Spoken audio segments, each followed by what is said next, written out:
시청자 여러분 안녕하십니까? 법률 포커스의 김진구입니다.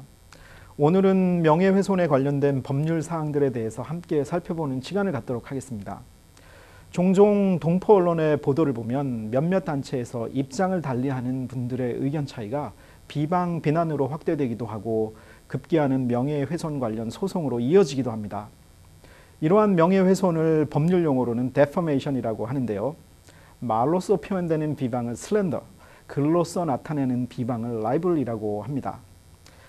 이러한 사안들은 대부분 형사법상의 사안이 아닌 민사사건으로 손해배상 청구를 통해 피해 보상을 받게 됩니다. 우선 이러한 명예훼손이 입증되어 상대편에게 손해배상을 받으려면 상대편이 명백한 거짓을 유포하여 피해를 주었다는 사실을 입증해야 합니다. 만약 상대편의 얘기가 사실에 근거하고 있다면 승소하기는 좀 어려워집니다. 이처럼 소송을 통해서 실추된 스스로의 명예를 되찾고 보상받으려고 하는 것이 명예훼손 소송 사건들의 본질인데요. 그렇다면 과연 동포사회에서는 왜 수많은 분들이 남의 명예를 훼손시킬 만한 비방과 비난을 하고 있는지에 대해서 함께 살펴볼 필요가 있습니다. 흔히 동포사회에는 수많은 말들이 떠돌아다닙니다. 주로 남의 말들이 대부분인데요. 정말 남의 말을 많이 하게 되는 것이 동포사회의 문화와 전통이 되어버렸다고 할 정도입니다. 남의 말을 많이 하는 분들의 입장에서는 소식에 밝은 마당발이라고 불리기도 하고요. 정보통이라고도 합니다. 소위 안테나가 좋다고 일컬어지기도 합니다. 그래서 이렇게 말 많은 분들에게 잘못 보이기라도 하는 날에는 동포사회에서의 삶이 참 힘들어지기도 합니다.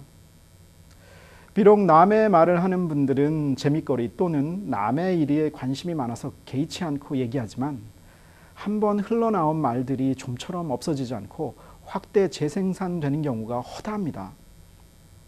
이런 얘기들이 돌고 돌아 정작 그 말의 대상이 되었던 본인의 귀에 들어갈 때가 되면 사안의 본질과는 전혀 맞지 않는 엉뚱한 얘기로 변질되어 버리곤 합니다.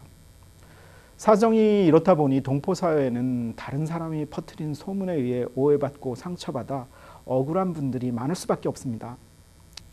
과연 남의 말 하기를 좋아하는 분들이 나 때문에 상처받고 억울해하는 사람이 있다는 것을 알까 궁금해지기도 합니다. 그러나 참 신기한 현상은요. 이렇게 남의 말을 많이 하는 분들의 경우 본인이 마치 직접 보고 들은 것처럼 확신에 차 있다는 것입니다. 그러나 정작 그 말의 당사자는 도대체 본인도 모르고 있지도 않은 사실을 남이 어떻게 그렇게 자신 있게 말하는지 모르겠다라고 황당해하기도 합니다. 심지어는 이렇게 남의 말을 많이 하는 분들 중에는 아니 땐 굴뚝에 연기가 나겠느냐, 더 나아가서는 아무리 본질이 그게 아니라 하더라도 많은 사람들이 그렇게 말하면 결국 세상은 그 사안을 그렇게 보게 되어 있다라고 스스로를 정당화하는 경우를 보게 되기도 합니다. 굳이 명예훼손을 말하지 않더라도 건전한 양식에 맞지 않는 본질 왜곡 심리가 아닐까 생각합니다. 이렇게 동포사회에서 남의 말을 많이 하고 또한 즐겨 듣는 현상이 정착되면 동포사회를 살아가는 문화가 되고 전통이 되어 버릴 수밖에 없습니다. 이런 문화와 전통을 가지고 건전한 동포사회를 이루기란 거의 불가능해 보입니다. 이렇게 남의 말을 심하게 하거나 지나치게 왜곡하는 현상은 비단 동포사회에서만 있는 일은 아닌데요. 한국 사회에서도 사안의 본질이 여러 가지 현실적 목적을 위해 왜곡되는 경우를 많이 보게 됩니다. 3년 전 이맘때쯤 고국에서는 노무현 전 대통령의 서거 소식으로 인해 충격과 비통에 잠겨 있었습니다. 노 전 대통령의 죽음에 많은 국민들이 가슴 아파하는 것과는 달리 그를 지지하지 않았던 분들이나 정치적으로 대립해온 정치인들과 언론들은 전직 대통령의 죽음을 애써 폄하하고 그 의미를 자신이 저지른 비리의 끝에 몰려 자살한 것으로 전달하려고 하기도 했습니다.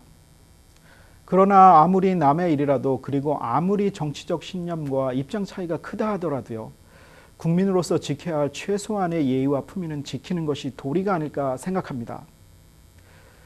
노 대통령의 서거 앞에 그저 이전에 부패한 대통령들의 전철이 되풀이된 비극이라고 치부하고 정치적 도덕성을 그렇게 강조하더니 역시 별반 다르지 않더라라고 말한 한 정치인은 노무현 대통령의 비리 혐의 수사에 관련하여 전두환 전 대통령보다 더 나쁘다라고 얘기하기도 했습니다. 그야말로 대한민국 전직 대통령들은 모두 부도덕하고 부정하게 개인의 사익을 취하는 사람들로 물타기 하려는 것이 아닌가 싶습니다. 물론 비판해야 할 일은 비판해야 합니다. 그러나 인정해 줄 것은 인정할 수 있는 공정함이 있어야 합니다. 노무현 전 대통령 임기 내내 그를 비판했던 사람들은 그가 잘 배우지 못했고 준비되어 있지 않은 대통령이라고 무시했지만 그는 좌절하지 않고 노력하여 가장 진솔한 토론 문화를 이끌어낸 대통령이 되었고, 자신을 반대하는 언론과 기존 기득권에 맞서 비판하고 토론했지만 권력으로 그들을 제압하지 않았으며 그를 인정하지 않았던 소위 배운 사람들을 질시하지 않았고 무시하지 않았습니다. 대통령 전용 별장인 청남대를 국민에게 돌려주었고요. 대통령 재량으로 사용하는 것이 관례화되어 있던 1조 원이 넘는 청와대 예산을 국민에게 돌린 첫 번째 대통령이었으며, 자주국방에 누구보다도 관심과 노력을 기울인 대통령이었고, 이라크에 파병된 대한민국 자이툰 부대를 직접 방문하여 우리 장병들의 노고를 위로하고 함께 눈물 흘리던 대통령이었습니다. 적어도 대한민국 대통령 노무현이 그를 비판하는 사람들이 말하는 것처럼 부도덕하고 부패한 말도 되지 않는 대통령이 아니었음을 인정하는 정도의 예의와 전통은 필요하지 않을까 생각합니다. 결국 없는 말을 만들어내거나 남의 말을 악의적으로 해석하는 왜곡과 편견으로 이룰 수 있는 건전한 전통은 없어 보입니다. 현재 우리 주변을 돌아보면 굳이 건전한 상식과 전통을 얘기하지 않더라도 충분히 상식선에서 생각할 수 있고 지켜져야만 하는 많은 일들조차 지켜지지 않는 경우를 보게 됩니다. 과연 다른 사람에 대해 얘기하고 평가하는 일에 있어서 오늘 우리는 무슨 전통을 쌓아가고 있는지 함께 생각해 볼 필요가 있습니다. 법률 포커스 오늘은 여기서 마치겠습니다. 시청자 여러분, 감사합니다.